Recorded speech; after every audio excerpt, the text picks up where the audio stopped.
الله أكبر الله أكبر لا إله إلا الله الله أكبر الله أكبر ولله الحمد الله أكبر الله أكبر الله أكبر لا إله إلا الله الله أكبر الله أكبر ولله الحمد الله أكبر الله أكبر الله أكبر لا إله إلا الله الله أكبر الله أكبر ولله الحمد.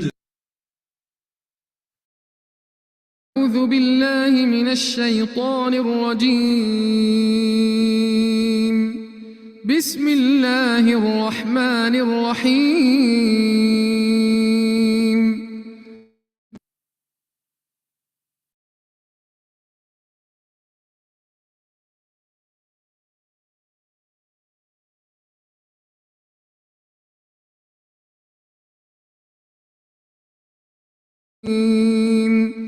إياك نعبد وإياك نستعين. اهدنا الصراط المستقيم صراط الذين أنعمت عليهم غير المغضوب عليهم ولا الضالين.